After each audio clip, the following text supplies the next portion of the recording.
Hello बच्चों, अपना chapter number 3 विद्युत विभव चल रहा था। तो विद्युत विभव में अपने सबसे पहले विभव का बेसिक इंट्रोडक्शन, विद्युत विभव एवं विभवांतरण, इसके बारे में अध्ययन किया था। इसके पश्चात अपने इसका फर्स्ट टॉपिक बिंदु आवेश के कारण किसी बिंदु पर विद्युत विभव का मान ज्ञात किया था, अर्थात V बराबर K Q अपॉन में R। आज इसके पश्चात अपना नेक्स्ट टॉपिक है समविभव पृष्ठ। तो समविभव पृष्ठ के बारे में अध्ययन करेंगे। तो सबसे पहले अपन देखते हैं समविभव पृष्ठ किसे कहते हैं। जैसे किसके नाम से स्पष्ट हो रहा है, पर ऐसे पृष्ठ सम मानी बराबर, विभव मानी पोटेंशियल और सरफेस, ऐसे पृष्ठ जिसके प्रत्येक बिंदु पर विभव का मान क्या हो, समान हो, उसे अपन समविभव पृष्ठ कहते हैं। और विद्युत क्षेत्र में स्थित ऐसे पृष्ठ जिसके प्रत्येक बिंदु पर विद्युत विभव का मान समान हो, उसी को अपन समविभव पृष्ठ कहते हैं। तो ये तो इस समविभव पृष्ठ की डेफिनेशन। जैसे एग्जांपल के रूप में देखें, अपन बिंदु O पर, जैसे बिंदु O मान लो, इस पर क्यों आवेश स्थित है, और इस बिंदु O पर सेकेंडरी अगर गोलीय पृष्ठ बनाए, जैसे फर्स्ट पृष्ठ, सेकंड पृष्ठ, थर्ड पृष्ठ, तो प्रत्येक पृष्ठ के प्रत्येक बिंदु पर विभव का मान क्या होगा, समान। जैसे बिंदु A पर देखें, बिंदु B पर, बिंदु C पर, प्रत्येक बिंदु पर विभव का मान क्या होगा, समान, अर्थात V1 फर्स्ट बराबर V2 बराबर V3। इसी प्रकार ये तो गोलीय पृष्ठ है। गोलीय पृष्ठ के अलावा अगर कोई आयताकार पृष्ठ है, तो आयताकार पृष्ठ पर देखें, तो आयताकार पृष्ठ जैसे फर्स्ट पृष्ठ है, सेकंड पृष्ठ है, थर्ड पृष्ठ है, तो प्रत्येक पृष्ठ पर भी क्या होगा, विभव का मान समान होगा। तो इस डेफिनेशन के आधार पर इससे कुछ अपन गुण निकल के आते हैं, वो मेन गुण है, उनके बारे में अपन अध्ययन करते हैं। तो पहला गुण है, समविभव पृष्ठ के किन्हीं भी दो बिंदु के मध्य विभवांतर का मान क्या होता है, शून्य होता है। कोई भी दो बिंदु लो, जैसे ए ले लो, बी ले लो, सी ले लो, क्योंकि अपने देखा था कि प्रत्येक बिंदु पर विभव का मान क्या है, समान है, अर्थात वी ए बराबर वी बी बराबर वी सी। तो विभवांतर की डेफिनेशन अपने देखी थी, मैंने आवेश को एक बिंदु से दूसरे बिंदु तक, जैसे ये क्यों आवेश है, इसको ए से बी तक या बी से सी तक ले जाने में किया गया कार्य विभवांतर कहलाता था, अर्थात विभाजन था। मान वी बी माइनस में V A, V B minus में वी ए, जबकि वी ए और वी बी क्या इक्वल है, इसलिए क्या हो जाएगा, शून्य। तो पहला गुण है, समविभव पृष्ठ के किन्हीं दो बिंदु के मध्य विभवांतर का मान शून्य होता है। दूसरा गुण है, आवेश को एक बिंदु से दूसरे बिंदु तक ले जाने में किया गया कार्य शून्य होता है, अर्थात ये आवेश है, इसको एक बिंदु से दूसरे बिंदु तक अगर अपन ले जाए तो किया गया कार्य का मान क्या होगा, शून्य होगा। शून्य कैसे होगा, विभवांतर की अपन दोबारा डेफिनेशन लगाए, तो वी बी माइनस में वी ए अपने देख लिया ये शून्य है, तो W अपॉन क्यू बराबर क्या होगा, 0। अब आवेश है, आवेश तो शून्य हो नहीं सकता, Q not is equal to 0, then तब कार्य क्या होगा, W बराबर शून्य। तो ये सेकंड गुण था। थर्ड है, विद्युत क्षेत्र की दिशा सदैव समविभव पृष्ठ के लंबवत होती है। विद्युत क्षेत्र का मतलब ई की डायरेक्शन हमेशा पृष्ठ है, उस पृष्ठ के लंबवत होती है। कैसे, DW बराबर माने एक कार्य होता है DW बराबर E डॉट dr, तो कार्य का मान अपने देख लिया कि कार्य का मान होता है शून्य, देन तब E डॉट dr बराबर क्या होगा, शून्य। अब डॉट हटाएंगे, डॉट के मध्य कोस थीटा लिखता है, तो E dot dr cos theta बराबर शून्य। अब कोस है, कोस में 90, थीटा बराबर अगर 90 है तो 90 का मान क्या होता है, शून्य होता है। थीटा बराबर 90 है तो E लंबवत होगा dr के, अर्थात विद्युत क्षेत्र है जो भी पृष्ठ है उस पृष्ठ के हमेशा क्या होता है, लंबवत होता है।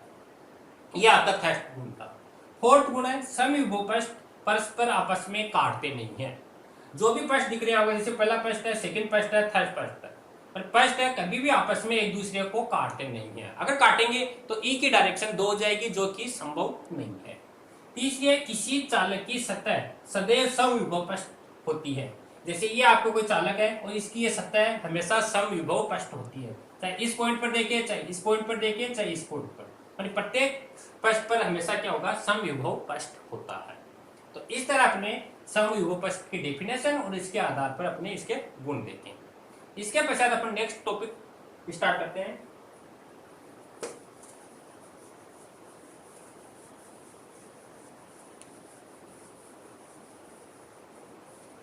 नेक्स्ट टॉपिक है अपना विद्युत द्विध्रुव के कारण, विद्युत द्विध्रुव के कारण विद्युत विभव का मान ज्ञात करें। विद्युत विभव ये नेक्स्ट टॉपिक है, काफी मोस्ट है। विद्युत द्विध्रुव के कारण विद्युत विभव का मान ज्ञात करना। विद्युत विभव द्विध्रुव अपने पिछले वाले तो लेसन में अपने देखा था। विद्युत द्विध्रुव क्या होता है, दो आवेश होते हैं, दोनों एक पर प्लस आवेश दूसरे पॉइंट पर माइनस क्यू आवेश, दोनों आवेशों के बीच की दूरी होती है। तो द्विध्रुव होता था दोनों आवेशों में किसी एक आवेश का परिणाम तथा बीच की दूरी का गुणनफल क्या कहलाता है, द्विध्रुव आवरण, अर्थात P बराबर 2AQ। तो उसी को अपन लेके यहाँ पर विभव का मान ज्ञात करना है। जैसे अपन ने पॉइंट ए है, इस पर है माइनस क्यू आवेश, ये आपका पॉइंट बी है और इस पर है प्लस क्यू आवेश।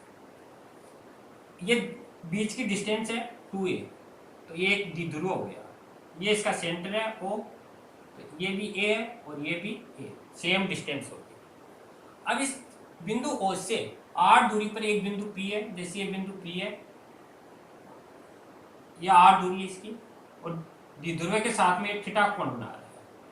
r दूरी पर बिंदु P है जहां पर अपन को V का मान ज्ञात करना है, विभव का मान।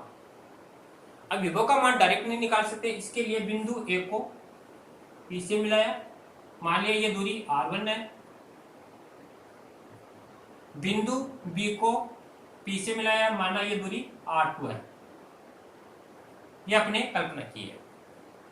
अब अपन को क्या करना है, r1 r2 सबसे पहले बिंदु A पर माइनस क्यों आवेश है, इसके कारण बिंदु P पर विभव निकालना है। फिर B पर प्लस क्यों आवेश है, इसके कारण विभव निकालना है। फिर आपको टोटल विभव निकालना है। तो देखते हैं, बिंदु A पर माइनस क्यों आवेश के कारण P पर विभव। तो बिंदु P पर विभव देखें तो V बराबर, ये अपने पढ़ा था, बिंदु आवेश के कारण विद्युत विभव V बराबर K क्यू अपोन में R। यहाँ पर माइनस है तो V बराबर माइनस K क्यू अपोन में, और ये डिस्टेंस R1 है, R1 और V1 ले लेते हैं, इक्वेशन नंबर फर्स्ट। सेम ये काम यहाँ पर बिंदु B पर प्लस क्यू आवेश के कारण P पर विभव, तो ये आएगा V2 बराबर प्लस K क्यू अपोन में R2, ये इक्वेशन नंबर 2। अब बिंदु P पर अपन देखेंगे कुल विभव। बिंदु P पर कुल विभव, कुल के लिए क्या करेंगे, फर्स्ट और सेकंड इक्वेशन है, इसको ऐड कर देंगे। V बराबर V1 प्लस V2, तो V बराबर माइनस K क्यू अपोन में R1 और प्लस K क्यू अपोन में R2। K यहाँ पर है 1 अपोन में 4 pi epsilon not. K Q है, इसको कॉमन ले लेंगे और फिर इसका लेंगे एलसीएम। तो R1 R2 एलसीएम आएगा, यहाँ पर आएगा माइनस R2, यहाँ पर आएगा R1, तो R1 माइनस में R2, ये आ गया आपका कुल विभव, इक्वेशन नंबर 3। अब जो R1 R2 है, इनकी वैल्यू निकालेंगे, तो और निकाल के इक्वेशन 3 में रखेंगे। तो R1 R2 की वैल्यू निकालने के लिए क्या करेंगे, बिंदु B से ये R2 है, R2 के बराबर यहाँ पर एक लंब डालेंगे, जैसे ये लंब डाल दिया, इसको अपन C दे देंगे। सेम ये का ये काम, इस भुजा को थोड़ा सा आगे की ओर बढ़ाएंगे और बिंदु A से इस पर एक लंब डाल दिया, इस पॉइंट को अपन D बोल देंगे। ये कौन थीटा है, तो ये भी थीटा होगा। अब दो ट्रायंगल बन रहे हैं अपने पास, तो इस भुजा का मान निकालेंगे और इस भुजा का मान, और मान निकाल के अपन R1 R2 की वैल्यू ज्ञात करेंगे। तो सबसे पहले अपन निकालते हैं, जैसे ये R2 है, R2 का मान, तो OP, R2 बराबर क्या है, OP, ये OP है, OP किसके बराबर है, OC प्लस CP, और CP अपने किसके बराबर है, यहां से लंब डाला है BP के, क्योंकि CP बराबर है BP के, और ये अपने पास है R2, तो इसकी जगह R2 रख देंगे, और OP अपने पास है R, तो R बराबर OC प्लस R2। अब OC है, OC की वैल्यू निकालेंगे यहाँ से, इस ट्राइंगल से, त्रिभुज OBC में थीटा है, थीटा के सामने भुजा लंब है, ये आधार है, ये कर्ण है, आधार और कर्ण में निकालना है कोस थीटा। कोस थीटा बराबर होता है आधार OC बटे कर्ण OB, तो OC बराबर आएगा, OB का मान है A, तो A कोस थीटा। अब A कोस थीटा यहां रखेंगे अपन, तो R बराबर आएगा A cos theta plus R2। R2 निकालना है, इसको इधर भेज देंगे। R2 बराबर R माइनस में a cos थीटा। तो ये था है अपने R2 की वैल्यू, इक्वेशन नंबर 4। सेम ये का ये काम नेक्स्ट नीचे वाले जो ट्राइंगल है इसमें करेंगे। इसमें क्या इतनी भुजा लेस हो रही थी, इसमें भी भुजा जुड़ेगी, तो उसमें क्या आएगी, प्लस आएगी, अर्थात R1 बराबर R plus a cos theta, equation number 5। अब अपन को निकालना है R1 माइनस R2। तो R1 माइनस R2 बराबर R प्लस में a cos थीटा और minus R minus minus plus a cos theta. R से R कैंसिल और ये आएगा 2a cos थीटा। ये इक्वेशन 6 आ गई। अब R1 R2 निकालना है। R1 R2 R minus a cos theta और R प्लस में a cos theta. a minus B a plus B, तो a स्क्वायर माइनस में b स्क्वायर, यानी r square minus a square cos square theta. अब r है, r की तुलना में a बहुत छोटा है, a square less than r square, तो इसलिए a स्क्वायर को लगभग 0 के बराबर मान के छोड़ देंगे, तो यह पद शून्य हो जाएगा। तो R1 R2 है, इसकी वैल्यू आएगी कितनी, r स्क्वायर। ये इक्वेशन नंबर 7। इक्वेशन नंबर 6 और इक्वेशन नंबर 7 को इक्वेशन नंबर 3 में रखेंगे मान। तो v बराबर आएगा k क्यों 2a cos थीटा अपॉन में r स्क्वायर। अब 2ap ये अपन जानते हैं द्विध्रुव आघूर्ण होता है, p बराबर 2a क्यों, तो 2a क्यों इसकी जगह अपन रहेंगे p। तो इसके बाद अपन ऊपर लिखते हैं वापस,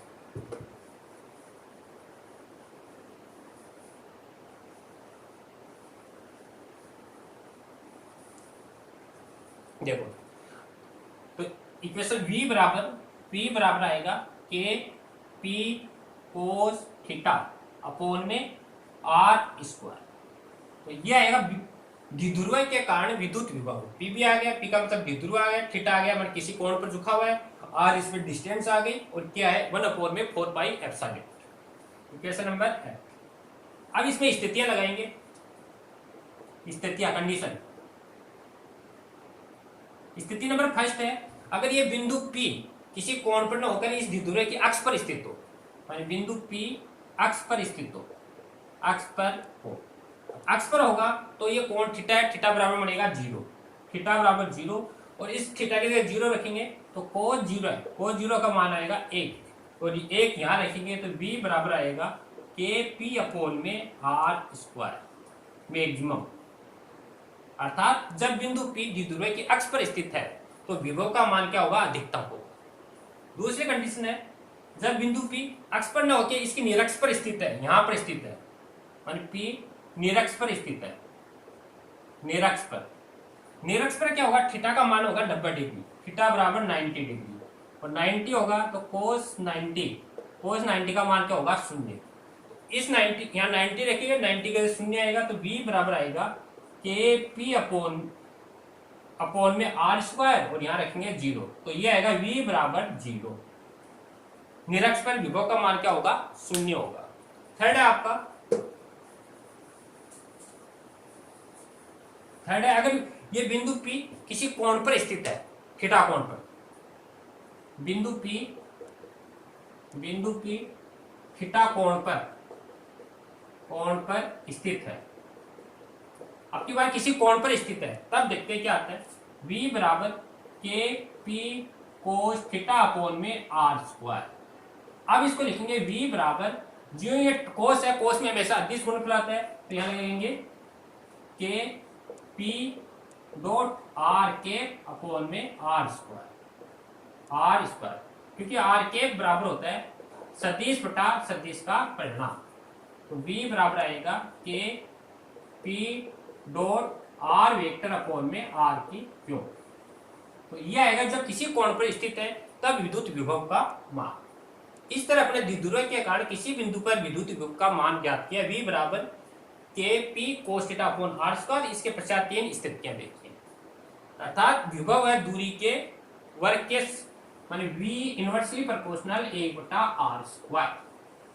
और इसमें कर्व देखें तो कर्व आएगा, इधर v ले लो, इधर r ले लो, तो परवलयाकार ऐसा वक्र रहेगा।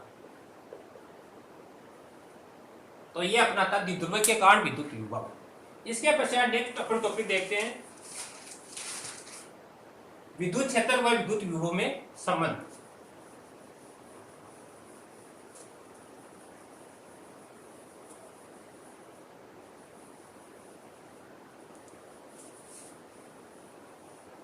नेक्स्ट टॉपिक है विद्युत क्षेत्र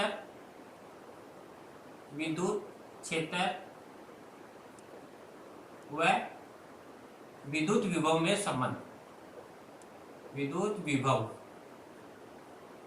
में संबंध अर्थात E एंड V, इसमें आपको संबंध देखना है। Electric field and electric potential, इसके बीच में रिलेशन देखना है। विद्युत क्षेत्र व विद्युत विभव में संबंध। इसके लिए अपने डायग्राम बनाते हैं। जैसे ये डायग्राम है, बिंदु ये O है, बिंदु O पर आपका प्लस क्यू आवेश स्थित है। बिंदु O है, इसमें प्लस क्यू आवेश स्थित है। इससे r दूरी पर एक बिंदु P स्थित है। ये बिंदु P स्थित है जहां पर एकांक धन आवेश Q0 स्थित है। यहां पर अब इस Q0 को अपन को अल्प दूरी विस्थापित करना है। जैसे ये मानिए Q बिंदु है, तो Q बिंदु तक dr दूरी तक विस्थापित करना है। तो dr दूरी तक विस्थापित करने में किया गया कार्य निकालेंगे। और बल है, बल इसके लग रहा है F बराबर Q0 E, ये बल इस पर कार्यरत है। तो आपको इसमें लिखना है बिंदु O पर एक प्लस क्यू आवेश स्थित है, जिसके कारण O से r दूरी पर एक बिंदु P स्थित है जहां पर एकांक धनावेश Q0 स्थित है। इस एकांक धनावेश को P से Q तक विस्थापित करना है। विस्थापित करने में किया गया कार्य ज्ञात करना है। फिर इस कार्य का मान बल के पदों में निकालना है और फिर इसमें कंपेयरिंग करनी है एंड E एंड V के अंदर। तो सबसे पहले अपन देखते हैं बिंदु Q है, इस पर मान लिया विभव V है और जब इसको विस्थापित करेंगे तब यहाँ पर विभव होगा V प्लस dV। ये अपने देख लिया। तो बिंदु P पर Q0 आवेश को, बिंदु P पर Q0 आवेश को Q तक विस्थापित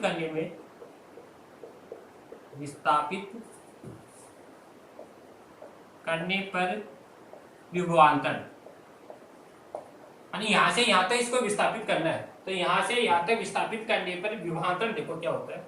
विभवांतर अपन जानते हैं अंतिम बिंदु माइनस में प्रारंभिक बिंदु, माने V प्लस में dV माइनस यहाँ पर V है, V बराबर, और यहाँ से यहाँ तक जुड़ जाओगे तो कार्य भी करना पड़ेगा। और कार्य dw मान लो कार्य हो रहा है, तो dw अपॉन में, और किसको Q0 आवेश को ला रहे हैं तो dw अपॉन Q0। V से V कैंसिल हो जाएगा तो dV बराबर आएगा dw अपॉन में Q dot. Equation number first. यह तो पहली कंडीशन में आएगा विभवांतर। अब अपन को क्या करना है, अब बिंदु P पर Q0 आवेश पर लगने वाला बल ज्ञात करेंगे। बिंदु P है, P पर Q0 आवेश है, इस पर लगने वाला बल। बिंदु P पर Q0 आवेश पर लगने वाला बल। बल विद्युत क्षेत्र की परिभाषा से E बराबर F अपॉन में Q नोट, तो F बराबर हो जाएगा Q0 E। Equation number second. अब इस Q0 को अलग दूरी dr तक विस्थापित करेंगे। विस्थापित करने में किया गया कार्य P से Q तक dr विस्थापित करने में किया गया कार्य बराबर dw बराबर F डॉट dr। जो डॉट हटाएंगे तो cos theta, F dr cos theta. अब बल विपरीत दिशा में लग रहा है, विस्थापित विपरीत करें तो थीटा आएगा 180, मतलब थीटा बनेगा 180 और कोस 180 है, 180 का मान होता है -1, तो यहाँ आएगा -1। तो dw बराबर F dr। Equation number third. F की वैल्यू इक्वेशन नंबर सेकंड से रखेंगे तो dw बराबर Q note E D R. Equation number 4। अब अपने पास जो इक्वेशन नंबर 4 आई है, 4 से जो डी डब्ल्यू की वैल्यू आई है इक्वेशन नंबर फर्स्ट में रख देंगे। इक्वेशन नंबर फर्स्ट एवं 4 से तो डी वी बराबर Q note E D R upon Q note. Q note से क्यू नोट कट जाएगा और डी आर का इधर डिवाइड कर देंगे तो ई बराबर आएगा डी वी अपॉन में डी आर। और ये माइनस अपने माइनस में लगाए, यहाँ पर माइनस, ये माइनस, ये माइनस, ये, अर्थात विद्युत क्षेत्र की तीव्रता है विद्युत विभव की ऋणात्मक प्रवणता के तुल्य होती है।